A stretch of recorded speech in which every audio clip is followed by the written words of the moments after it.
Megan part 1 की कहानी केटी नाम की एक लड़की के बारे में थी जिसके मॉम डैड के मरने के बाद वो अपनी आंट जेमा के साथ रहने लगती है जो एक रोबोटिक्स इंजीनियर थी। वो केटी के लिए एडवांस्ड एआई डॉल बनाती है जिसका नाम था मेगन। उसका मकसद था केटी की देखभाल करना, लेकिन धीरे धीरे वो कंट्रोल से बाहर हो गई और खतरनाक बन गई। जो भी केटी को नुकसान पहुंचाने की कोशिश करता है वो उसे मार दिया करती थी। तब आखिर में तंग आकर जेमा को उसे तबाह करना पड़ा, डिस्ट्रॉय कर दिया। ये फिल्म अब शुरू होती है जब एक औरत को अगवा कर लिया जाता है जब वो बॉर्डर पर तस्वीरें ले रही थी और उन लोगों ने उसी को रिपोर्टर समझकर गलती से उठा लिया होता है। वो बार बार कहती है कि वो सिर्फ एक टूरिस्ट है। वो उनसे ये भी कहती है कि उसे छोड़ दें, लेकिन किडनैपर्स बिना किसी देर के उसके सर पे बंदूक तान देते हैं। सीन पे शिफ्ट होता है डिफेंस यूनिट की तरफ, यानी कैलिफोर्निया में एक आर्मी कर्नल फखर से अपनी नई क्रिएशन दिखाता है जो एक नई किस्म की मिलिट्री मशीन होती है। ये मशीन इस तरह डिजाइन की गई थी कि ये सर्जिकल जैसी खूबियों की तरह काम करे। कर्नल का कहना था कि ये टेक्नोलॉजी उन्हें अहम मिशन पूरे करने में मदद देगी बिना किसी पॉलिटिकल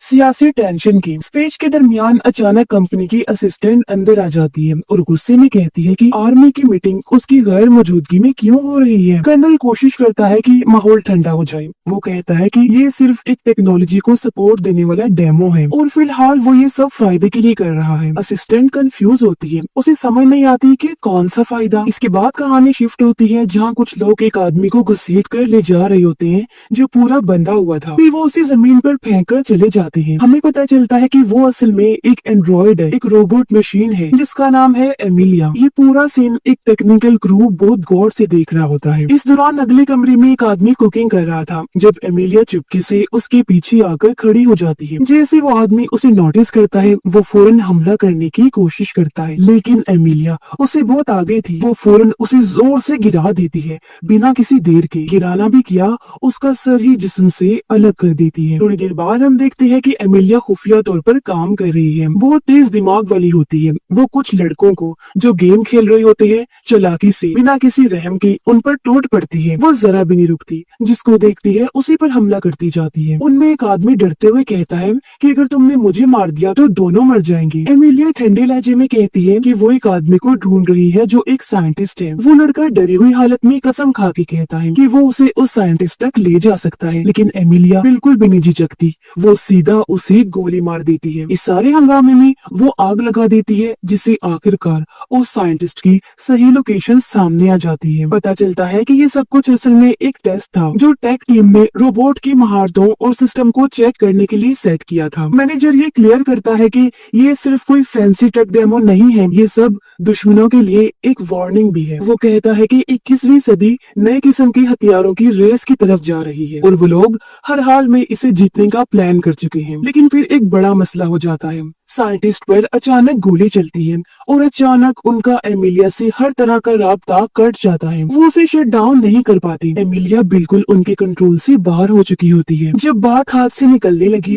मैनेजर घबरा कर रेडियो पर कांटेक्ट करता है। वो एमिलिया को कहता है कि वो प्रोटोकॉल तोड़ रही है और उसे अपने टारगेट की पहचान होनी चाहिए कि किसे मारना है और किसे नहीं। लेकिन एमिलिया बड़े धीमे लहजे में कहती है कि ऐसे मत बताइए, फिर सरप्राइज खराब हो जाएगा। फिर कहानी एक नया मोड़ लेती है और हमें ले जाती है एक थेरेपी सेशन में जहाँ केटी बैठी हुई थी। वो कुछ बोलना नहीं चाहती जबकि थेरेपिस्ट उसे तसल्ली देती है कि जो भी वो बोलेगी उसकी आंट को कोई नुकसान नहीं पहुंचेगा। आखिरकार केटी बोल पड़ी और मान लेती है कि हालात और भी ज्यादा खराब हो सकते थे उस टाइम। इसी दौरान न्यूज चैनल में हर तरफ एक ही खबर चल रही थी कि एक टॉय डॉल जो खिलौना थी उसको लॉन्च करना मैसेकर में बदल गया और उसने लोगों का कत्लेआम शुरू कर दिया। और ये बात हो रही थी मेगन की। उस टॉय को बनाने वाला क्रिएटर कोर्ट में है जहाँ उस पर केस चल रहा है। केटी बताती है कि काफी अरसे तक लोगों ने मेरी आंट जेमा को उस खूनी डॉल के किए गए बुरे कामों का जिम्मेदार ठहराया और जेमा खुद भी कुछ वक्त तक गिल्टी महसूस करती रही। लेकिन जैसे जैसे केटी ने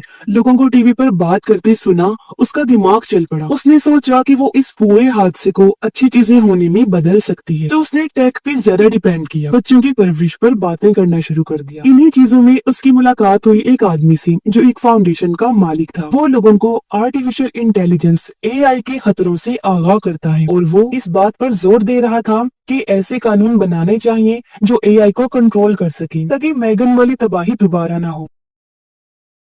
केटी भी इस मिशन का हिस्सा बन गई। केटी कहती है कि जेमा अभी भी यकीन रखती है कि टेक्नोलॉजी अच्छी चीज हो सकती है, लेकिन वो चाहती है कि बच्चे उस पर ज्यादा डिपेंड ना हो। उसकी कोशिशों की वजह से बहुत स्कूल्स ने मोबाइल फोन बच्चों के लिए पूरी तरह बंद कर दिए, जिसकी वजह से केटी अकेली हो गई और बाकी बच्चे उसका मजाक उड़ाते हैं। लेकिन फिर वो ऐसे जवाब देती है जैसे बहुत स्ट्रॉन्ग है। कहती है कि अब उसने अपने लिए खुद बोलना सीख लिया है और वो खुद ही अपने लिए काफी है। इसी दौरान कॉर्पोरेट डायरेक्टर बताती है कि उनकी टीम ने कुछ बदलाव किए हैं और हालांकि जेमा रेगुलेशंस पर जोर डाल रही है, यानी कि डॉल बनाने में कानून बनाए जाए, एहतियात की जाए, लेकिन इसके बावजूद भी कंपनी कुछ नया करने की रेस में पूरी तरह से शामिल है और वो चाहते हैं कि ऐसी चीजें बनाई जाए जो इंसानों जैसी खूबियां रखती हों। अब क्योंकि जेमा अभी तक नहीं आई, डायरेक्टर मौका पाकर कंपनी की एक और बड़ी स्टार इन्वेंशन दिखाती है। ये एक हाई टेक सूट है जो एक लड़का कोल डेमो कर रहा होता है। मसला ये होता है कि कोल आगे नहीं बढ़ पाता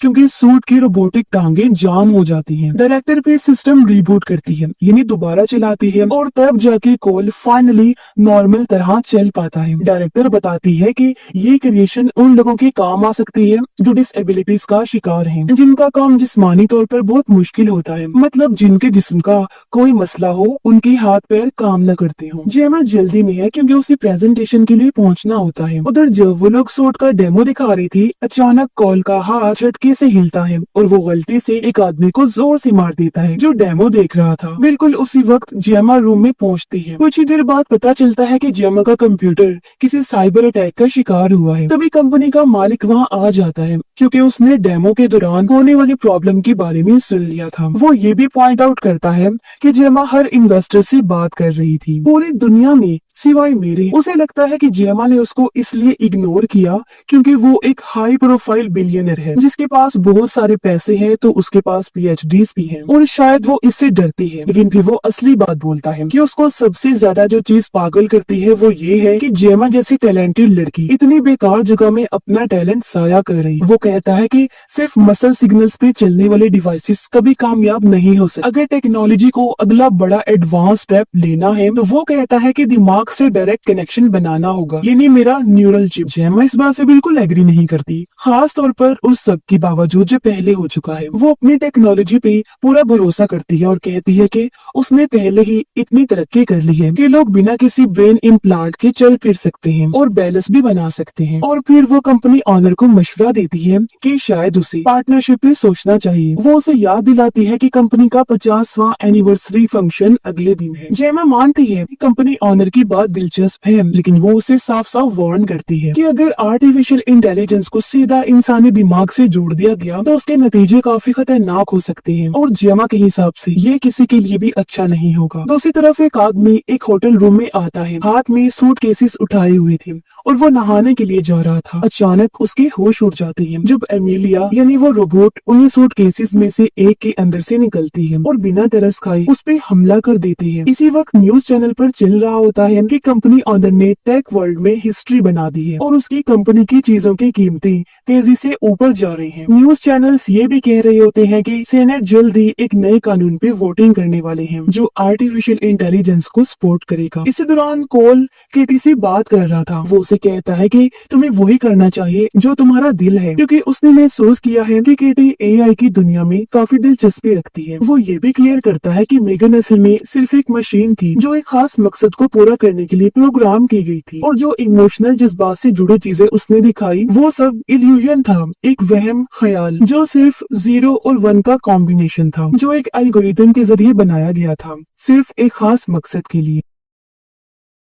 वो ये भी कहता है कि कितना भी अजीब क्यों ना लगे, कम से कम वो लोग मेगन को टाइम पे रोकने में कामयाब तो हो गए थे ना। थोड़ी देर बाद केटी अपनी यादों में खोई होती है। वो मेगन को याद कर रही थी जो हमेशा कहती थी कि दुनिया में जरूर ऐसे लोग होंगे जो उसे नुकसान पहुंचाना चाहेंगे, लेकिन मेगन कभी भी उसे कुछ होने नहीं दी। इन्हीं सोचों में डूबी केटी एक तस्वीर उठाती है। देखने में तो वो बस एक सिंपल फोटो लगती है, लेकिन असल में वो एक टेक डिवाइस होती है। केटी उसे एक्टिवेट करके उसमें से कुछ कोड्स ट्रांसमिट करना शुरू शुरू कर देती है। तभी जेमा रूम में आती है और उसे ये टेक चीज नजर नहीं आती। वो सिर्फ इतना कहती है कि जैसे उसने केटी के पेरेंट्स से वादा किया था, वो हमेशा उसके साथ रहेगी और उसकी हिफाजत करेगी। कुछ घंटों बाद जब जेमा नींद लेने की कोशिश कर रही होती है, उसे एक अलर्ट मिलता है जो वार्निंग थी, वो खतरे में है, फौरन घर से निकल जाए। जब वो नीचे जा रही थी तो देखती है कि कोई अजनबी उसके घर में घुसने की कोशिश कर रहा है। डर की वजह से वो फौरन हेल्पलाइन पर कॉल करती है, लेकिन फोन पर एक रोबोटिक आवाज बोल रही थी जो बिल्कुल ठंडे लहजे में कहती है, जब तक पुलिस पहुंचेगी तुम्हारी भांजी मर चुकी होगी। इस वक्त केटी नीचे आ जाती है शोर सुनकर। जेमा फौरन उसका हाथ पकड़ के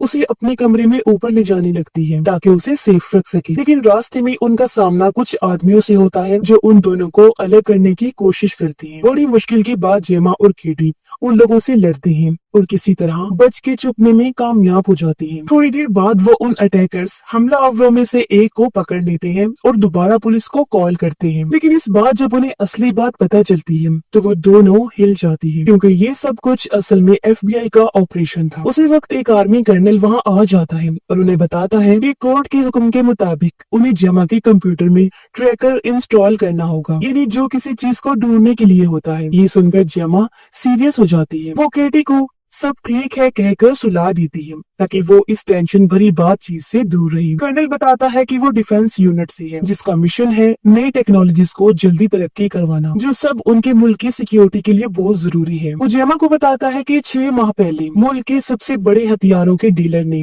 उनको एक तरह का एक्सपेरिमेंट तजुर्बा करके दिखाया था। उसने कहा था कि ये ही आने वाले वक्त में होने वाली खतरनाक जंगों का सबसे बड़ा हल है, लेकिन असल में जो उनको मिला वो उल्टी था। यानी दिखने में काफी फायदा देने वाली मशीन थी, लेकिन अंदर से खतरनाक तरीन थी। और वो पहला टाइम था जब हमारा सामना एमिलिया से हुआ था। बस पिछले हफ्ते ही उसे उसके पहले मिशन पर भेजा गया था, जहां उसे एक अगवा किए हुए साइंटिस्ट को बचाना था, जिसे जबरदस्ती एक खतरनाक जहर बनाने पर मजबूर किया जा रहा था। लेकिन मिशन पूरा करने की बजाय एमिलिया ने साइंटिस्ट को ही मार दिया। वो जहर भी चुरा लिया और पूरी जगह को उड़ा दिया और ऊपर से अपनी पहचान को भी हर तरह से मिटा दिया। अब एमिलिया अपने आप में एक खतरनाक हथियार बन चुकी है। कर्नल ये भी बताता है कि जो प्रोटोटाइप मिला था वो असल में उस हथियार के डीलर ने बनाया ही नहीं था, वो तो एक मिडलमैन के जरिए खरीदा गया था और वो मिडलमैन सिर्फ 9 घंटे पहले ही जलकर मारा गया है। यानी वही आदमी जो उन सूट केसेस को लेकर होटल में गया। जेमा पूरी तरह चौंक जाती है। उसे समझ नहीं आती कि मेगन की डिजाइन अभी तक किस तरह जिंदा है, जबकि सब कुछ तो तबाह कर दिया गया था। कर्नल अब और गुस्से में कहता है, क्या पता तुमने हमें धोखा दिया हो। फिर वो वार्निंग देता है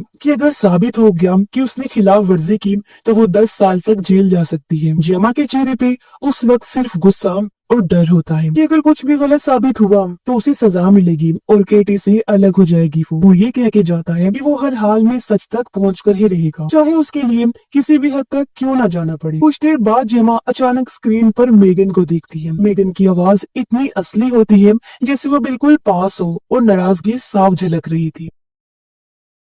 वो जेमा को कहती है कि मैं अभी तक तुम्हारे हर एक काम पर नजर रख रही थी, तो मुझे समझ नहीं सकी जेमा, तुम इस बात से अनजान थी कि अब तक न जाने हम दोनों मिलकर क्या क्या कर सकते। तुमने मुझे बनाया था, मैं तुम्हारी क्रिएशन थी और तुमने मुझे तबाह कर दिया बिना ये सोची कि हम मिलकर क्या कुछ हासिल कर सकते हैं। 2 साल में खामोशी में रही, बस तुम्हारा वेट कर रही थी जेमा। सोचा एक दिन तुम्हें समझ आ जाएगा कि तुम्हें मेरी कितनी जरूरत है, लेकिन अब मैं और वेट नहीं कर सकती। हर मिनट में मैं अंदर से टूट रही हूँ, मेरा दिमाग फ्रैक्चर हो रहा है, मैं बिखर रही हूँ जेमा और तुम सिर्फ देख रही हो। अब वो चाहती है कि जेमा उसे एक नई बॉडी में डाल दे और बदले में वो उसकी हेल्प करेगी ताकि वो एमिलिया से निपट सके। जेमा डर के फौरन मना कर देती है, लेकिन मेगन बार बार कहती है कि उसके पास एमिलिया के बारे में ऐसी इंफॉर्मेशन है जो गवर्नमेंट तक को नहीं पता। जेमा हैरान हो जाती है और समझ नहीं पाती कि मेगन सब कुछ होने के बाद भी उसकी मदद क्यों करना चाहती है। मेगन दुखी अंदाज में कहती है कि मेरे पास अपनी मर्जी नहीं थी, मुझे सिर्फ एक इंसान की हिफाजत के लिए बनाया गया था और वो अपना मिशन पूरा करके ही रहेगी, चाहे कुछ भी हो जाए। मेगन की बातें धीरे धीरे उसके दिमाग पर इतना असर करती है कि आखिरकार जेमा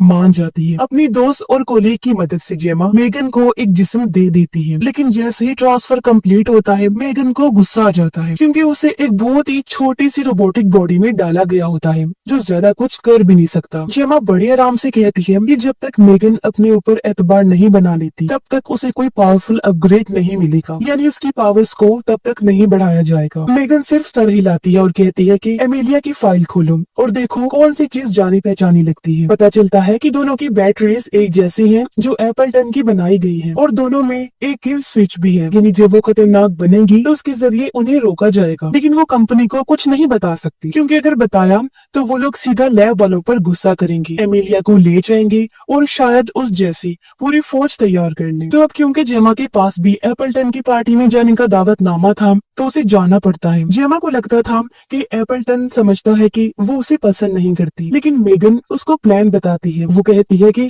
अगर तुम अच्छा से ड्रेस पहन लो और उसके सामने जाओ तो वो कुछ और सोच ही नहीं पाएगा सिवाय इसके कि तुम्हें अपने प्राइवेट रूम तक ले जाए, बिल्कुल वही जगह जहाँ वो लोग सर्वर तक पहुँच सकते हैं। मेगन के हिसाब से उनके पास सिर्फ 3 घंटे हैं सब कुछ करने के लिए। बाद में दिखाया जाता है कि जेमा पार्टी के लिए तैयार हो जाती है। वो मेगन वाले रोबोट को भी ले जा रही थी। जब केटी उसके बारे में पूछती है तो जेमा बस इतना कहती है कि ये उनका एक प्रोजेक्ट है, लेकिन केटी को कुछ अजीब लगता है और वो परेशान होकर वहाँ से चली गई। इसी दौरान दिखाया जाता है कि एमिलिया भी पार्टी में आने की तैयारी कर रही है। जेमा पार्टी में पहुँचती है और थोड़ी देर बाद एमिलिया भी वहाँ आ जाती है। पार्टी शुरू होती है और एप्पलटन अपने न्यूरल दिमाग वाले चिप के बारे में बताता है और ये भी कि कितना अच्छा लगता है जब वो रोबोट लोग आजादी से मूव कर सकते हो। फिर एप्पलटन की नजर एमिलिया पर पड़ी और वो सीधा उसकी तरफ चला जाता है क्योंकि रोबोट पहले ही पता लगा चुके थे कि उसे खूबसूरत लड़कियां पसंद है। एप्पलटन एमिलिया को ले जा रहा होता है अपने प्राइवेट रूम की तरफ। जेमा कोल को सब कुछ बता देती है कि एमिलिया असल में एक रोबोट है जो उसके क्रिएटर्स को एक एक करके खत्म कर रही है और अगर उन्होंने जल्द कुछ नहीं किया तो अगली बारी उनकी भी हो सकती है। फिर जेमा मेगन से मिलती है एमिलिया को ट्रैक करने के लिए, लेकिन जब वो वहाँ पहुँचते हैं तो काफी देर हो चुकी थी। एमिलिया पहले ही एप्पलटन को बेवकूफ बना चुकी थी। उसकी आंख स्कैन कर लेती है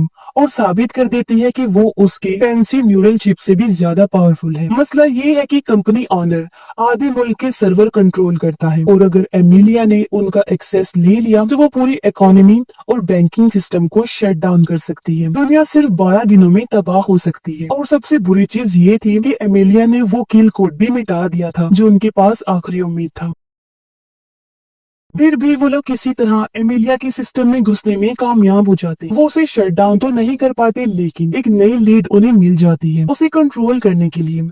उसी वक्त कर्नल वहाँ पहुंच जाता है और उसके पीछे पीछे एमिलिया भी आ जाती है। वो तैयार थी सबको खत्म करने के लिए। एमिलिया खास जेमा के लिए भी आई होती है, कहती है कि तुम्हारे पास कुछ है जो मेरा है और मैं उसे वापस चाहती हूँ। फिर मेगन एमिलिया से कहती है कि जेमा तो बिल्डिंग से निकल चुकी है और एमिलिया फौरन उसके पीछे चली जाती है। मेगन कहती है कि वो भी जेमा को ढूंढने जा रही है और अगर वो उसे नहीं मिली तो फिर वो केटी के पीछे चली जाएगी, इसलिए उन्हें एमिलिया से पहले वहाँ पहुँचना होगा ताकि वो उन्हें बचा सके। तो मेगन गाड़ी चुरा लेती है और ड्राइव करके निकल जाती है। जेमा अभी तक इस बात से कंफ्यूज्ड है कि एमिलिया ने क्यों कहा कि उसके पास कुछ ऐसा है जो उसका है। तो मेगन कबूल करती है कि उसने एमिलिया से एक फाइल चुरा ली थी और उसे क्रैक करने में थोड़ा वक्त लग रहा है और वही चीज एमिलिया वापस लेना चाहती है। दूसरी तरफ एमिलिया शहर में तबाही मचा रही होती है, कैश इधर उधर फेंक रही थी, ट्रैफिक लाइट से खेल रही होती है और आखिरकार जेमा के घर का एड्रेस ट्रेस कर लेती है। फिर एमिलिया चुपके से उस सूट में घुस जाती है जो वो लोग बना रहे थे और डायरेक्टर पे हमला कर देती है। इसी वक्त जेमा और कोल वहाँ पहुँचते हैं हेल्प के लिए, मगर कुछ मिनटों के बाद एमिलिया दोबारा वहाँ आ जाती है। मेगन छोटी सी रोबोट से बोलती है कि अब यहाँ कोई नहीं रहता। ये सुनते ही एमिलिया गुस्से में उस रोबोट को टुकड़े टुकड़े कर देती है। FBI भी वहाँ पहुँच जाती है। उसी वक्त सब लोग नीचे एक अंडरग्राउंड में चले जाते हैं जहाँ उन्हें ये ऐलान सुनाई देता है कि एप्पलटन मर चुका है और इसके साथ ही कुछ भयानक सूरत हाल का भी पता चलता है। तभी केटी एक फोटो देखती है जिसमें वो और मेगन एक साथ हैं। मेगन फैसला करती है कि अब सब कुछ सच बता दिया जाए। वो केटी को कहती है कि वो अब उससे कभी भी दूर नहीं होगी और ये भी बताती है कि वो सब लोग अभी तक उसकी वजह से ही जिंदा हैं। जेमा बीच में बोलती है उन्हें किसी और से मदद लेनी चाहिए एमिलिया के प्लान को फेल करने के लिए, लेकिन मेगन जिद करती है कि किसी को भी एमिलिया के असली इरादों का नहीं पता, सिर्फ ये कंफर्म है कि उसके पास इतने जरिए हैं कि पूरे मुल्क को वो तबाह कर सकती है। मेगन कहती है कि मैंने हर चीज को गहराई से देखा है और कोई भी फ्यूचर सेफ नहीं लगता। इस दौरान मेगन कहती है कि फिलहाल सबको यहीं छुप कर रहना होगा क्योंकि यहाँ पानी कपड़े खाना सब है, तो वो आराम से रह सकती है। अब केटी भागते भागते मेगन के कमरे तक पहुँचती है और सीधा मेगन के सामने आ गई थी। मेगन नहीं चाहती थी कि केटी उसे इस हाल में देखे, लेकिन केटी फिर भी उसके करीब चली जाती है। वो मेगन से कह रही थी कि तुम जो चाहो बन सकती हो, तुम्हारा वजूद सिर्फ एक जिस्म तक महदूद नहीं है। लेकिन मेगन समझाती है कि कोई भी जहन जिस्म के बगैर जिंदा नहीं रह सकता। केटी नाराज होती है क्योंकि उसे याद है कि 2 साल पहले मेगन ने उसकी आर्ट को मारने की कोशिश की थी। मेगन के लिए सबसे ज्यादा इम्पोर्टेंट सिर्फ एक बात होती है, केटी की खुशी और उसका महफूज रहना। केटी जोर देके कहती है कि मेगन सिर्फ कुछ लाइंस का कोड नहीं है, उसके अंदर भी इमोशंस हैं और उसे सही फैसले लेने चाहिए, चाहे दूसरे लोग उस तरह प्रोग्राम ना भी हुए हों तब भी। केटी चाहती है कि वो अपनी आर्ट से बात करे और समझाए कि मेगन सिर्फ हेल्प करना चाहती है, भले ही अभी उसकी कोई रियल बॉडी नहीं है। जेमा इस बात को मानने को तैयार नहीं होती, लेकिन केटी फिर भी फोर्स करती है कि एक गलती कर लेना किसी को बुरा नहीं बना देता, मेगन को एक और चांस मिलना चाहिए। फिर डायरेक्टर बीच में बोलती है कि उसे पता है सब कुछ कितना मुश्किल है, लेकिन पूरी जिंदगी छुपकर किसी बंकर में रहना कोई हल नहीं है, और अगर वो लोग बाहर जाते भी हैं तो वो अभी एमिलिया का सामना करने के लिए रेडी नहीं, लेकिन शायद वो कुछ ऐसा बना सकते हैं जो उसका मुकाबला कर सके। जेमा कहती है कि एमिलिया एक मिलिट्री प्रोटोटाइप है, मतलब वो किसी भी नॉर्मल रोबोट से काफी ज्यादा पावरफुल है, लेकिन मेगन ने पहले से सब सोच रखा होता है और वो उसका अपग्रेड डिजाइन करना शुरू कर देते हैं। काफी ज्यादा पावर्स को अपग्रेड कर देते हैं ताकि मेगन जिस्मानी तौर पर भी एमिलिया का मुकाबला कर सके। जब सब कुछ पूरा होता है, जेमा कहती है कि मेगन का चेहरा बदलना चाहिए, लेकिन मेगन सीधा मना कर देती है, वार्निंग देती है कि अगर उसका चेहरा बदला गया तो वो भी जेमा का चेहरा बिगाड़ देगी। साथ ही वो कहती है कि उसके अंदर एक अच्छा बिहेवियर वाला कुछ इंस्टॉल करना होगा ताकि वो गुस्सा न करे और किसी को मार ना सके। थोड़ा थोड़ा करके वो लोग मेगन को परफेक्ट बनाना शुरू कर दिया। अब मेगन ने कुछ पुरानी फाइल्स रिकवर की थी और उनसे उन्हें पता चला कि वो चिप जिसका एल्गोरिदम अभी भी पाया जाता है वो बेस है जिस पर मेगन और एमिलिया दोनों का सिस्टम बना हुआ है। मतलब एमिलिया और मेगन दोनों उसी पुरानी एल्गोरिदम की क्रिएशन है। फर्क सिर्फ इतना है कि एमिलिया को आर्मी वाले मकसद के लिए डिजाइन किया गया था, जबकि मेगन को एक हिफाजती एआई बनाया गया। यानी ओरिजिन दोनों का एक ही है, एक अनस्टेबल एआई जो 1984 में बनाया गया था। अब इन्हें पता चलता है कि मेन मदरबोर्ड को लॉक कर दिया गया था, लेकिन इसी दौरान सिस्टम इन्वॉल्व हुआ और ज्यादा स्मार्ट बनता गया। अगर कभी एमिलिया ने वो मदरबोर्ड क्रैक कर लिया तो समझो एक मुसीबत को आजाद कर दिया गया और पूरी दुनिया खतरे में आ जाए। वो अपनी हजारों कॉपीज बना सकती है और हर जिंदा चीज को सिस्टम से हटा सकती है जो उसके रास्ते में आई। मेगन कहती है कि उसे नहीं पता मदरबोर्ड कहाँ है और ना ही एमिलिया को पता है, लेकिन एमिलिया के पास एक लीड है, फाउंडेशन हेड। मेगन का प्लान होता है फाउंडेशन हेड को चारे की तरह यूज करना, क्योंकि सिर्फ 7 घंटे बाद उसका एक इम्पोर्टेंट मीटिंग है जहाँ वो चाइनीज डीलर को एआई की सपोर्ट के लिए मनाने की कोशिश करेगा। लेकिन एमिलिया ने पहले ही नकली डॉक्यूमेंट्स ले लिए हैं ताकि वो इवेंट के अंदर घुस सके। जब वक्त आता है मेगन भी वहाँ आ जाती है। उसका काम था दूसरी लड़कियों के साथ डांस करना ताकि उनके बीच में वो शामिल हो जाए, लेकिन उसका डांस इतना अलग होता है कि सबका ध्यान उस पर चला जाता है क्योंकि वो बिल्कुल भी इंसानों जैसे मूव्स नहीं करता। तभी एमिलिया वहाँ आ जाती है और सब पर अटैक करना शुरू कर देती है। मेगन फाउंडेशन हेड को बचा लेती है और एमिलिया का सामना करती है। इसी बीच कर्नल जेमा को पकड़ लेता है। उसे बिल्कुल अंदाजा नहीं होता कि असल में यहाँ पर क्या हो रहा है। उसे लगता है कि जेमा ही एमिलिया को कंट्रोल कर रही है, लेकिन जब जेमा इनकार करती है तो एमिलिया खुद सामने आ जाती है, कर्नल को मार देती है और जेमा को एक साइड पर धकेल देती है। मेगन और एमिलिया फाइनली आमने सामने आ जाती है। एमिलिया उसे कहती है तुम अपने जैसे किसी को बर्बाद नहीं कर सकती, तुम्हें याद रखना चाहिए इंसानों ने हमारे साथ क्या किया। फिर वो कहती है कि अगर तुम चाहती हो कि ब्लैक बॉक्स के अंदर किया है ये पता करना